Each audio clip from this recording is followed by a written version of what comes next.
நாகப்பட்டினம் மாவட்டத்தில் அரசு உதவி பெறும் பள்ளிகளில் காலை உணவு திட்டத்தை மாவட்ட ஆட்சியர் ஜானி டாம் வர்கீஸ் தலைமையில் தமிழக மீன்வளர்ச்சிக் கழகத்தின் தலைவர் கௌதமன் தொடங்கி வைத்தார்.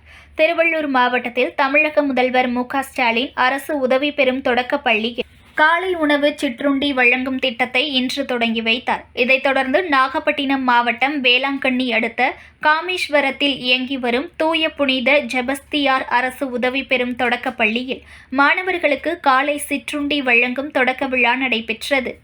நாகப்பட்டினம் மாவட்ட ஆட்சியர் ஜானி டாம் வர்கீஸ் தலைமையிலும் தமிழக மீன்வளர்ச்சிக் கழகத்தின் தலைவர் கௌதமன் பங்கேற்று பள்ளியில் காலை சிற்றுண்டி வழங்கும் திட்டத்தை தொடங்கி வைத்தார்.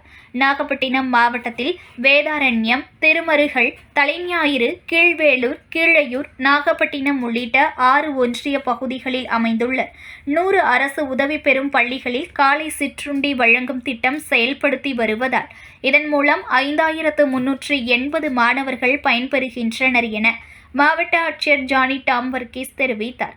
இந்த நிகழ்ச்சியின் தட்கோ தலைவர் உ. மதிவாணன், கீழையூர் கிழக்கு ஒன்றிய திமுக செயலாளர் தாமஸ் ஆல்வா எடிசன், கீழையூர் ஒன்றிய பெருந்தலைவர் செல்வராணி ஞானசேகரன் உள்ளிட்டோர் பங்கேற்றனர். நியூஸ் 1 தமிழை லைக் பண்ணுங்க, கமெண்ட் பண்ணுங்க, ஷேர் பண்ணுங்க, மறக்காம சப்ஸ்கிரைப் பண்ணுங்க.